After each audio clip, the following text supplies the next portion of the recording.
A new investigation by the Marshall Project and the New York Times sheds light on an alarming culture of abuse inside New York State prisons. For decades, officer disciplinary records were kept secret from the public in New York State. That was until the year 2020, when lawmakers enacted police reforms in the wake of George Floyd's murder. The Marshall Project reviewed those records and found hundreds of incidents of abuse and mistreatment and a widespread failure to hold guards accountable.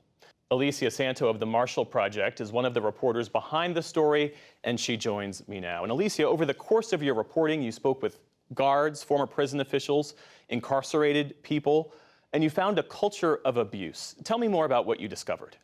So we found that when the Department of Corrections in New York State attempted to fire officers that they accused of abusing people that were in their custody or covering up that abuse, that they only succeeded in actually getting rid of that officer and firing them in about 10% of the cases. We were really surprised to see such a low rate of success for the state when the state had found that this abuse had occurred, according to them.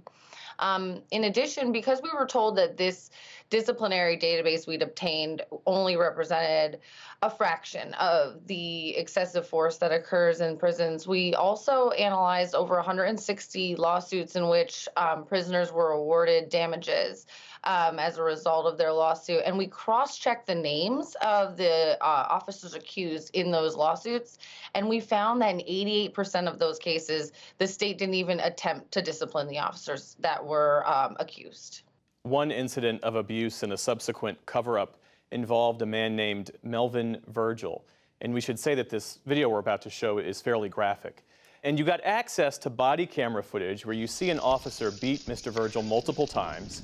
But despite clear records, photos, and video showing guards striking him repeatedly, the officer involved reported that he delivered one strike against Mr. Virgil, and other officers' reports supported that claim.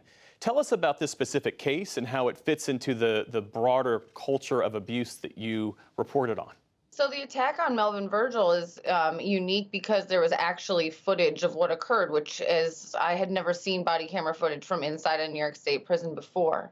And this case really illustrated the ways that the officers all basically came together on the same story of what happened, which is clearly contradicted by the video.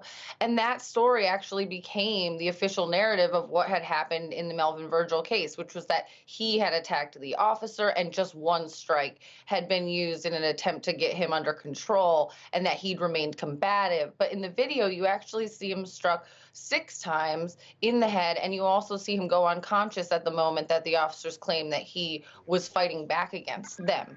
And another important thing to note here is that Melvin Virgil was sent to solitary confinement for this particular incident, and the officers' cover-up was actually, their story was adopted as the official narrative in the prison of what had actually occurred.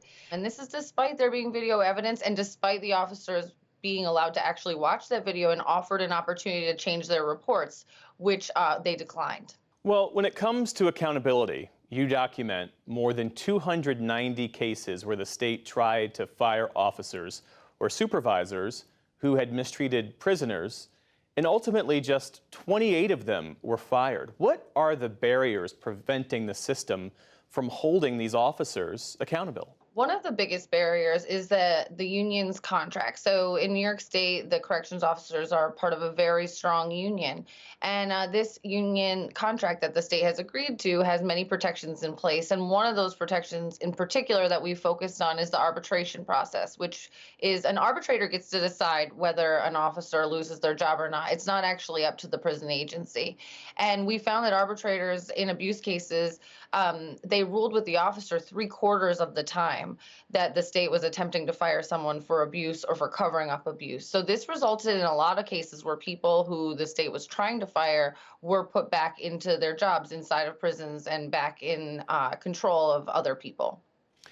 Big picture question for you as we wrap up our conversation. Why should we care about what happens inside prisons? Why should we care about the ways in which prisoners are treated? Well, prisoners are among our most vulnerable people because they rely on others for their basic needs and for their safety. But people also get out of prison. And so if you don't care about them being in there, maybe you care that they get out and that the way that they're treated while they're inside, it really could affect how their life goes when they come back into the world that we all inhabit on the outside.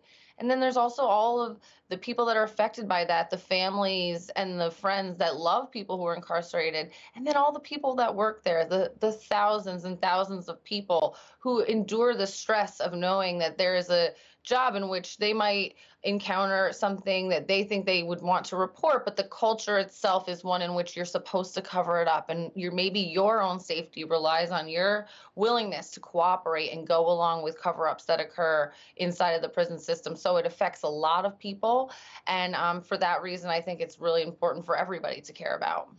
Alicia Santo of the Marshall Project, thank you for sharing your reporting with us. Thank you so much for having me.